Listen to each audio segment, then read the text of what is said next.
every crime is a wound on the world. We're here to dissect it, layer by layer, to find the truth buried within.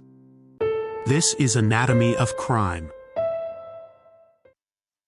The morning air on March 16, 1968 over Quang Ngai province in South Vietnam was thick with a cool, wet mist. It clung to the rice paddies and the thatched roofs of the small hamlets that dotted the landscape, muffling the world in a blanket of gray silence. For the 100 or so American soldiers of Charlie Company, 1st Battalion, 20th Infantry Regiment, riding in the rattling hulls of Huey helicopters, the fog was a shroud, a veil between the world they knew and the one they were about to enter. They were flying into an area they knew only by a sterile, almost whimsical, military designation: Pinkville. This patch of the map, shaded in pink to denote high population density, was, according to intelligence reports, a hornet's nest. It was the supposed sanctuary for the formidable 48th Viet Cong Battalion. The soldiers, most of them barely out of their teens, boys from Ohio and Indiana and California, were told to expect a fight, a brutal close-quarters battle against a hardened Dugan enemy. They were told the civilians, the innocent ones, would be gone. Having left for the market at 7 a.m., anyone who remained was the enemy or a sympathizer worthy of the same fate. The men of Charlie Company were primed for vengeance. They were not hardened veterans, but they were no longer green either. They had been in country for 3 months, and those months had been a masterclass in the unique psychological torture of the Vietnam War. They had been bled by an invisible enemy, losing comrades to vicious booby traps and expertly concealed mines without ever seeing the face of their foe. The fear, the frustration, the bottomless rage against a landscape and a people that seemed united against them had been simmering for weeks. Today, they were told, would be different. Today, they were finally going to meet the enemy face to face and settle the score. But when the helicopters touched down in the muddy paddies just outside the hamlet of My Lai 4, there was no enemy. There were no hardened Viet Cong fighters, no muzzle flashes from spider holes, no incoming rocket-propelled grenades. There was only the quiet of the morning, the smell of wood smoke and cooking fish, the lowing of water buffalo. There were grandfathers drinking tea, women tending to their breakfasts, children playing in the dirt yards of their homes. They were unarmed, they were unsuspecting, and over the next 4 hours they would be systematically slaughtered.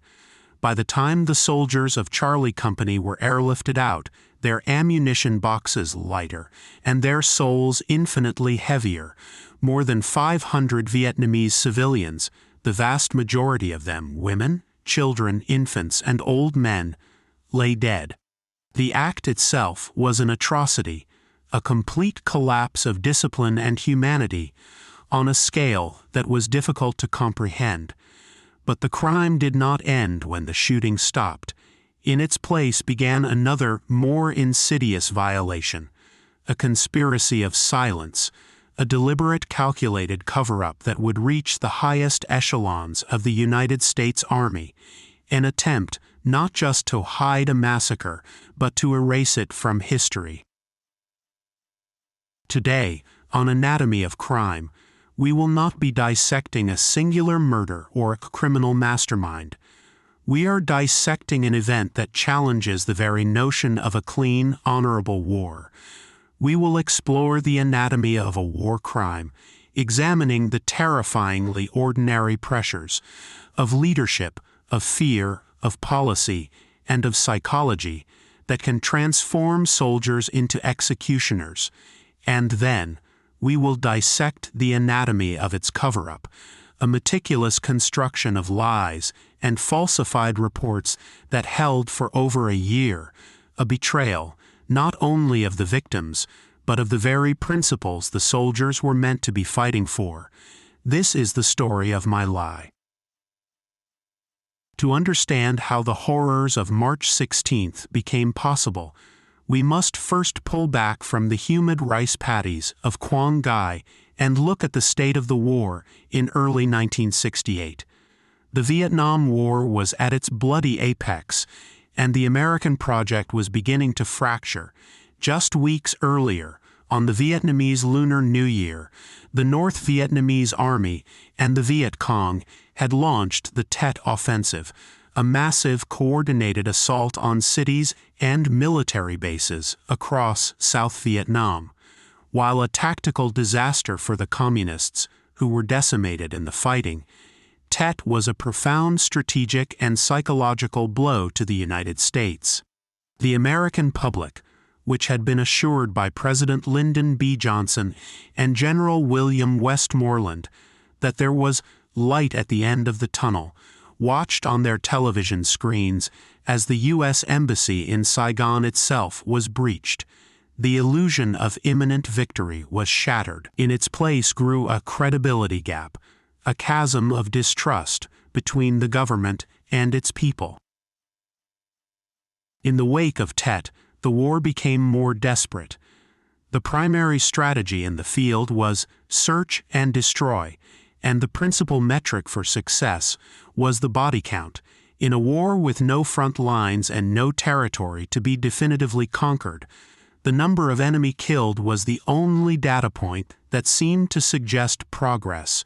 This created immense, top-down pressure on commanders. Generals in Saigon needed high numbers to justify the war to Washington, and they in turn leaned on colonels and captains in the field to produce them. The body count became a grim currency, and the pressure to generate it often led to a blurring of lines between combatant and civilian. An unspoken rule began to permeate some units. If it's dead in Vietnamese, it's VC. This perverse logic was the soil in which an atrocity like My Lai could take root. Into this environment came the men of Charlie Company. They were part of the 11th Infantry Brigade, a unit hastily assembled and rushed to Vietnam in late 1967. They were not an elite unit. They were overwhelmingly draftees, with an average age of 20.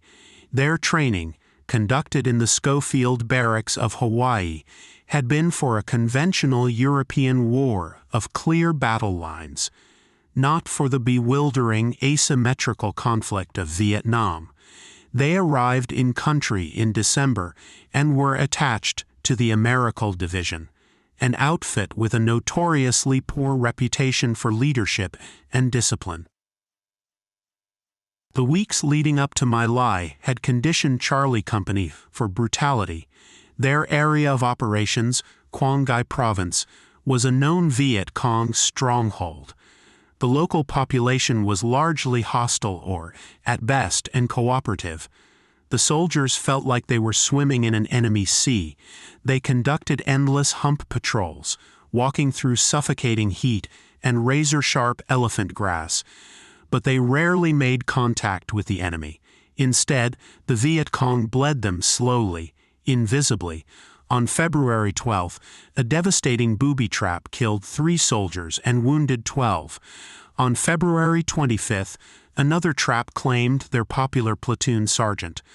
On March 14th, just 2 days before the massacre, a beloved squad leader, Sergeant George Cox, was killed by a mine, which also wounded several others and took the leg of 1 soldier. Charlie Company had suffered nearly 30 casualties without ever engaging the enemy in a significant firefight. They were a coiled spring of grief and rage, and that anger, unable to find its proper target, was metastasizing into a generalized hatred for the Vietnamese people. They were all gooks, dinks, slopes. The dehumanizing language made the unthinkable seem possible. The leadership of Charlie Company was a reflection of the Army's broader strains. The commander was Captain Ernest Medina, a 33-year-old career soldier, a Mustang who had risen from the enlisted ranks, Medina was ambitious and keenly felt the pressure from his superiors for results. He was known as a tough by-the-book officer, but his men also sensed his frustration with their lack of combat success. Under him, the leader of 1st Platoon was a 24-year-old second lieutenant named William L. Calley Jr. By nearly all accounts from the men who served under him, Calley was a singularly unimpressive officer. A college dropout from Miami, he had failed at a string of jobs: short-order cook, railroad switchman, bill collector for the Florida East Coast Railway. He was seen as a last resort hire when the railroad was beset by a strike. Facing the draft, he enlisted and, to his own surprise, was accepted into officer candidate school. He graduated near the bottom of his class. His men in Vietnam viewed him with a mixture of pity and contempt. They called him Lieutenant Shithead behind his back. He struggled to read a map, often getting his platoon lost on patrol, and his tactical JUDGM was non-existent. He was short, insecure, and desperate to earn the respect of his men and the approval of Captain Medina. This toxic combination of incompetence and ambition made him a dangerously weak link in the chain of command. On the evening of March 15th, Captain Medina gathered the roughly 100 men of Charlie Company for a briefing. The target for the next morning was My Lai 4, a sub-hamlet within the Sun My Village complex. The intelligence, he told them, was solid. The 48th VC Battalion, the unit that had been harassing them for weeks, was there. He portrayed the mission as their chance for payback. He instructed them to be aggressive, to burn the houses, kill the livestock, and poison the wells to deny the enemy any sanctuary. And then came the fateful orders regarding civilians. According to dozens of testimonies gathered later, Medina explicitly told his men that all civilians would be gone to the market by 7 a.m. Anyone remaining was to be considered a Viet Cong sympathizer or an active enemy combatant. The soldiers were to destroy the enemy. Some men, like Private Salvatore Lamartina, would later testify that Medina's orders were direct. He said that we were to kill everything in the village. Others recalled a more ambiguous phrasing. But whether the order was explicit or implicit, the message received was clear. The rules of engagement were suspended. My Lai was a free fire zone. They were being given permission, or what they interpreted as permission, to unleash the full measure of their pent-up fury. There would be no consequences. They were going to Pinkville to erase it from the map. As the first wave of helicopters landed in the bright morning sun, the soldiers of 1st Platoon, led by William Calley, fanned out and charged into the village. They were met not with gunfire, but with the stunned faces of families at their breakfast. The villagers seemed confused, not hostile. They were old men, women, and children. Some smiled or waved, accustomed to the presence of American troops in the region. The soldiers, however, were operating under a different reality, one created by their orders and their rage. The killing began almost immediately, and with a chillingly methodical casualness. Soldiers herded families out of their homes, shot them, and threw their bodies into the families' grain stores or huts, which were then set ablaze with Zippo lighters or white phosphorus grenades. They shot people as they ran. They shot them as they begged for their lives. Private Paul Meadlow, a 20-year-old from Indiana, would later provide a haunting account of the initial moments to journalist Mike Wallace. His squad came across a small group of people praying by a temple, a man and some women and children. "We was supposed to shoot them," he recalled. "I shot them. I shot the man, the little boy and the little girl, and the little baby." The baby, he remembered, was crawling away from its dead mother. Meadlow and Calley finished it off. This was the pattern that repeated itself across the hamlet. Small groups of soldiers, often under the direct supervision or encouragement of Lieutenant Callie, moved from hut to hut, from rice paddy to paddy, executing anyone they found. They encountered no resistance. Not a single shot was fired at them. They found no enemy soldiers, and only 3 weapons were recovered from the entire village, likely belonging to local militia. The most infamous scene of the day, the one that would forever be seared into the world's memory, unfolded at a large, muddy irrigation ditch on the eastern edge of the hamlet. Callie's men had rounded up more than 100 villagers, again almost exclusively women, children, and old men, and forced them into the ditch. The people were terrified, crying and praying. Callie then gave the order. He told his men to finish them off. Some soldiers refused. Private Harry Stanley testified he fired his M16 into the air over their heads. Private Dennis Conti also refused. But others, including Callie himself and Private Meadlow, who was now weeping but still obeying, complied. They stood on the lip of the ditch and opened fire with their automatic rifles, emptying magazine after magazine into the helpless mass of humanity below. The slaughter was intimate and prolonged. When the automatic fire stopped, Callie noticed a few 2-year-old children had survived, buried under the bodies of their mothers. He personally walked into the ditch and shot them at point-blank range. While Callie's 1st platoon committed the most concentrated atrocities, they were not alone.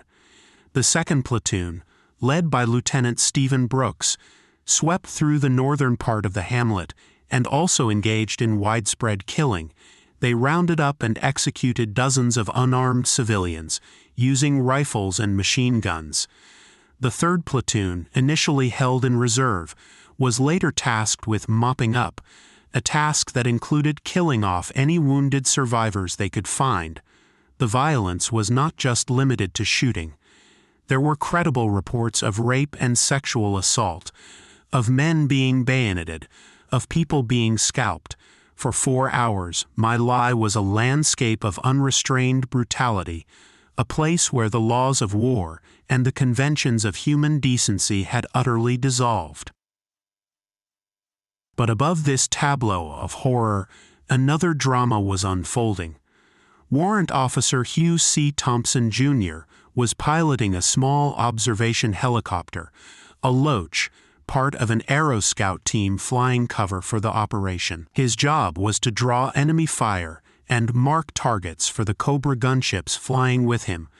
But as he flew low over My Lai, he saw something that made no sense. He saw American soldiers firing on unarmed civilians. He saw bodies piling up in ditches. He saw no signs of an enemy force. Thompson was a 24-year-old from Georgia, a man with a strict moral code. What he was witnessing was not war, it was murder. He landed his helicopter near a bunker where a group of terrified women and children were hiding. He watched in disbelief as an American officer, Lieutenant Stephen Brooks of the 2nd Platoon, approached them. Thompson confronted the officer, asking how he planned to get the civilians out. Brooks replied he would get them out with a hand grenade. Thompson, realizing the officer intended to kill them, made a decision that would define his life. He told his 2-door gunners, Specialist Lawrence Colburn on his left and Specialist Glenn Andriotta on his right, to train their M60 machine guns on the American soldiers. He told them that if the Americans tried to harm the civilians, they were to open up. He was ordering his men to fire on their fellow Americans to protect Vietnamese civilians. He then ordered the civilians out of the bunker and radioed for a transport helicopter to evacuate them. Thompson placed his own aircraft, his own career, and his own life between his comrades and their victims. He took off again, flying over the irrigation ditch, now filled with the dead and dying. His crew chief, Andriotta, noticed movement. They landed again, and Andriata waded into the gore, emerging with a single blood-soaked but living child who he handed up to Colburn. Hugh Thompson and his crew saved at least a dozen lives that day, the only flicker of humanity in a maelstrom of depravity. When he returned to base, furious and shaken, he filed an official report on the war crimes he had witnessed. He reported seeing a large number of dead and wounded civilians of all ages. His report was a formal accusation. It should have triggered an immediate, serious investigation. Instead, it became the first document to be buried in the cover-up. In the immediate aftermath of the operation, the official story began to take shape, a narrative completely divorced from reality. Charlie Company's radio reports back to headquarters spoke of a fierce battle and a stunning success. Captain Medina reported a body count of 128 Viet Cong killed in action. The after-action report filed by the task force commander, Lieutenant Colonel Frank Barker, repeated this fiction. It noted that the operation was well-planned, well-executed, and successful. It mentioned that 20 civilians had been inadvertently killed, a tragic but unavoidable consequence of a heated engagement with the enemy. This was the lie that began its journey up the chain of command. Colonel Oran Henderson, the commander of the 11th Brigade, received Hugh Thompson's damning report. He knew there were troubling allegations. He even flew over the village himself later that day and saw the dozens upon dozens of civilian bodies. Instead of launching a genuine inquiry, Henderson conducted a cursory, informal investigation. He interviewed a few of the officers involved, including Captain Medina and Lieutenant Calley. They assured him that the civilian deaths were the result of preparatory artillery and helicopter gunship fire, not direct action by the ground troops. Henderson chose to believe them, or, more accurately, he chose to endorse the lie. His official report concluded that the allegations in Thompson's complaint were unsubstantiated. The case, as far as he was concerned, was closed. The fabricated story was then passed up to the division level, to Major General Samuel W. Coster, the commander of the Americal Division. Coster, too, had reason to be suspicious. The claim of 128 enemy killed with only 3 weapons captured was a glaring red flag that should have prompted a rigorous inquiry. But Coster was an ambitious West Point graduate, and a massacre on his watch would be a career-ending disaster. He accepted Henderson's report and forwarded a commendation for Charlie Company up the chain. The initial press release from the U.S. military in Saigon, based on these false reports, was published in the New York Times and the U.S. military's own Stars and Stripes newspaper. It read, "American troops of the Americal Division caught a North Vietnamese force in a pincer movement on the Central Coast yesterday, killing 128 enemy soldiers in a day-long battle." The cover-up was now official record. For the men of Charlie Company, the message was clear. What happened in My Lai stayed in My Lai. For over a year, it looked as though they would succeed. The truth, however, has a way of refusing burial. It often finds a voice in the most unlikely of people.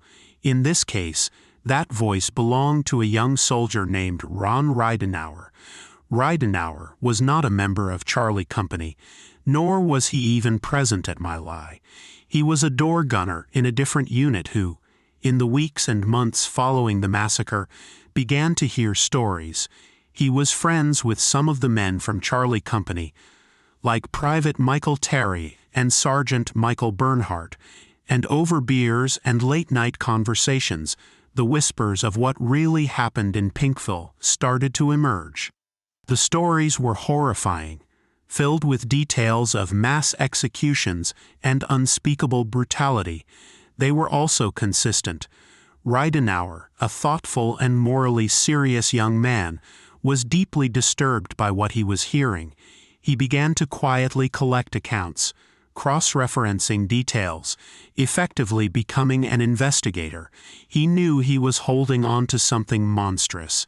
He also knew that as a low-ranking soldier, reporting it through official channels would be futile.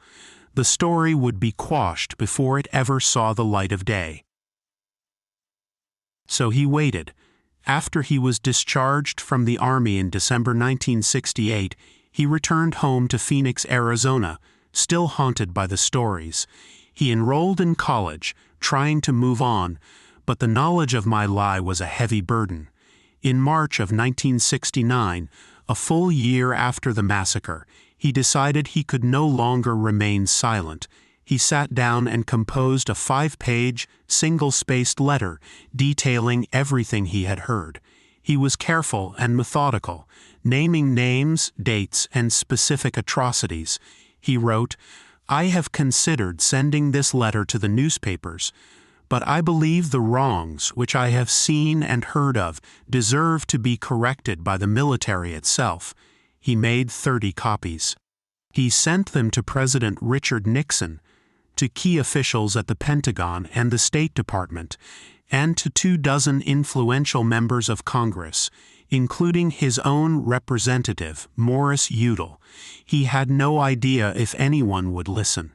He was a lone veteran, with no credentials or proof beyond second-hand accounts, taking on the entire United States military. Against all odds, Ridenour's letter landed. It created a quiet but immediate stir in Washington. Officials in the Pentagon, and particularly in the Army's Inspector General's office, recognized the potential for a catastrophic scandal. The letter was too detailed, too specific to be ignored. The Army's Chief of Staff, General William Westmoreland, the former commander of all U.S. forces in Vietnam, personally ordered a full-scale investigation. The man chosen to lead it was Lieutenant General William R. Pierce, a highly respected and tough-minded officer. The Pierce Inquiry, as it came to be known, was tasked not only with investigating the massacre itself, but crucially with investigating the cover-up. The Pierce team was relentless. Over a period of 4 months, they traveled the United States, tracking down and interviewing nearly 400 witnesses, from the lowest-ranking privates of Charlie Company to the division commander, Major General Coster.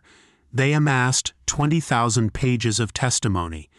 The soldiers, now civilians and free from the immediate pressures of the chain of command, began to talk. The dam of silence broke. Men confessed to what they had seen and what they had done. The investigators uncovered the falsified reports, the sham investigation by Colonel Henderson, and the willful blindness of the senior commanders. The scale of both the crime and the conspiracy to conceal it was laid bare. As a direct result of the Pierce Inquiry, the Army quietly filed charges against Lieutenant William Calley for the murder of 109 Oriental human beings in September of 1969. The cover-up had failed. The truth was out, at least within the closed world of the Pentagon, but the American public and the world still knew nothing. The story broke not because of an official Army press conference, but because of the tenacious work of a freelance investigative journalist named Seymour Hersh. In late October of 1969, Hersh received a cryptic tip from a source in Washington. A lieutenant at Fort Benning, Georgia, was being court-martialed for killing dozens of Vietnamese civilians.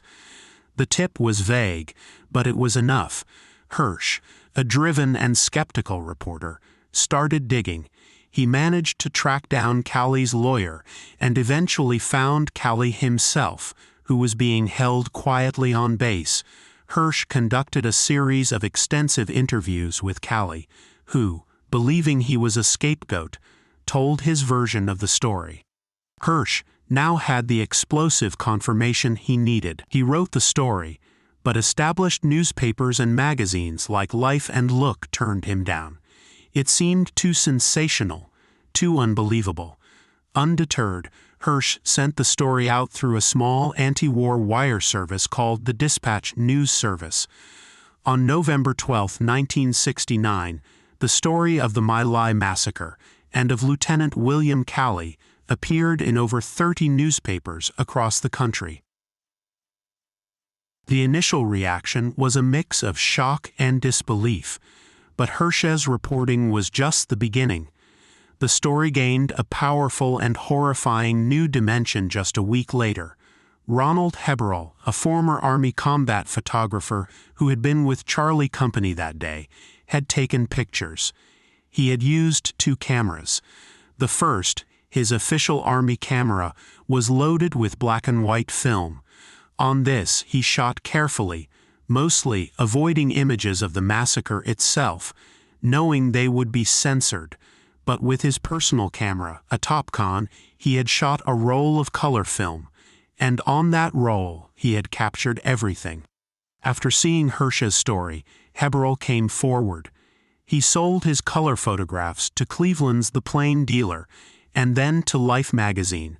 On December 5, 1969, Life published the images across 11 pages.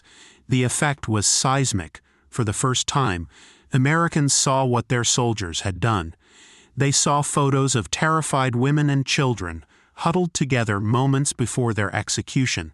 They saw a winding dirt road littered with the bodies of the dead. Most hauntingly, they saw the irrigation ditch, filled with a tangle of corpses. The photographs were irrefutable. They burned the name My Lai into the national conscience and turned a news story into a national trauma. The cover-up was not just broken, it was shattered into a million pieces. The legal fallout from the My Lai exposé was extensive, but ultimately deeply unsatisfying for those who sought comprehensive justice. The Peers inquiry identified 30 individuals, including high-ranking officers like Major General Coster, who had participated in the cover-up, and recommended charges be brought against them. In total, the Army would eventually bring charges against 14 officers for suppressing information related to the massacre. However, the results were profoundly disappointing. Major General Coster, the highest-ranking officer implicated, had the charges against him dropped. He was demoted 1 rank to Brigadier General and issued a letter of censure before being allowed to quietly retire. Captain Medina, the company commander, was court-martialed for murder and voluntary manslaughter. He claimed he had not ordered the killing of civilians and had been in another part of the village when the worst of it occurred. A military jury acquitted him of all charges in 1971. Of the 14 officers charged in the cover-up, all of them either had their charges dismissed or were acquitted at trial. Not a single person was ever convicted for concealing the massacre. The only man to be held legally accountable for the events of March 16, 1968, was Lieutenant William Calley. His court-martial, which began in November 1970, became a national spectacle, a proxy trial for the entire Vietnam War. The prosecution, led by the charismatic Captain Aubrey Daniel, portrayed him as a monster who led his men in the cold-blooded murder of helpless civilians. Calley's defense, famously, argued that he was merely following orders. His lawyers claimed Captain Medina had ordered him to kill everyone in the village, and as a soldier, he was duty-bound to obey.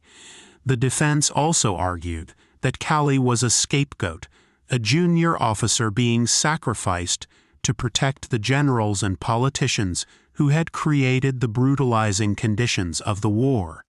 The American public was deeply divided. For many, Calley was the face of American evil in Vietnam. For many others, particularly veterans and conservatives, he was a patriot being railroaded by a liberal anti-war media. Free Cali bumper stickers became common. On March 29, 1971, the jury of 6 combat officers found William Cali guilty of the premeditated murder of at least 22 unarmed civilians. He was sentenced to life in prison at hard labor. The verdict sent shockwaves across the nation, but the sentence would not stand for long. Just one day after the verdict, President Richard Nixon intervened. Citing the intense public pressure, he ordered Cali removed from the stockade at Fort Benning and placed under house arrest in his personal quarters. It was an extraordinary intervention in a military justice case. Over the next few years, Cali's sentence was progressively reduced on appeal. In the end, he served just 3.5 years under house arrest before being paroled in 1974. He faded into obscurity, working at his father-in-law's jewelry store in Columbus, Georgia. For decades, he refused to speak publicly about My Lai. Then, in 2009, at a Kiwanis Club meeting, he gave a brief, halting apology. "There is not a day that goes by that I do not feel remorse," he said, "for what happened that day in My Lai." And what of the hero of the story, Hugh Thompson? In the immediate aftermath, he was no hero. He was treated as a pariah, a traitor who had turned on his own. He was shunned by fellow officers and even received death threats.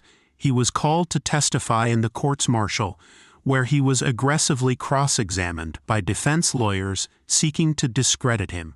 He remained in the Army, flying helicopters for years, but the emotional toll was immense. It was not until 30 years later, in 1998, that the Army formally recognized his courage.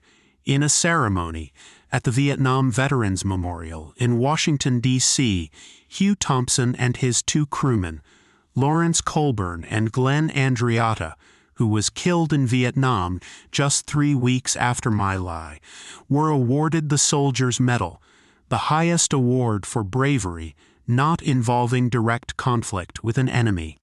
The citation praised them for their heroism above and beyond the call of duty. It was a belated, but powerful acknowledgement that true courage sometimes means defying your own side. The case of the My Lai massacre is a study in dual anatomies. First, there is the anatomy of the war crime itself. It was not the product of a single psychopathic individual. It was the result of a confluence of factors: a climate of fear and racial dehumanization, the relentless institutional pressure for a high body count, a breakdown in the chain of command, and the presence of a weak, insecure leader like William Cali, who was eager to prove his worth. It was a perfect storm of circumstance and character flaw that allowed the thin veneer of civilization to be stripped away, revealing the capacity for absolute barbarism that lies dormant in ordinary men. The soldiers of Charlie Company were not uniquely evil. They were placed in a situation where their worst impulses were not just tolerated, but, in their minds, encouraged. The second, and perhaps more chilling anatomy, is that of the cover-up. It demonstrates a reflexive institutional instinct for self-preservation above all else. From the moment the first false radio report was sent, the lie was passed up the chain of command, not with ignorance, but with a form of passive and active complicity. Each officer along the way had a choice: to question the glaring inconsistencies or to pass the sanitized report along. They chose the latter. The cover-up was not a masterfully orchestrated conspiracy hatched in a secret room. It was a crime of cascading moral cowardice, where each man's career and the Army's reputation were deemed more important than the truth of what happened to 500 people in a small, forgotten village. It took the stubborn conscience of one veteran, Ron Ridenour, and the dogged reporting of one journalist, Seymour Hersh, to force the institution to confront the truth it had tried so desperately to bury. My Lai left an indelible scar on the American psyche. It shattered the myth of American exceptionalism in warfare and became a symbol for the moral quagmire of the entire Vietnam conflict. It forced a painful and still incomplete reckoning within the military over the rules of engagement, the responsibilities of command, and the imperative of reporting war crimes.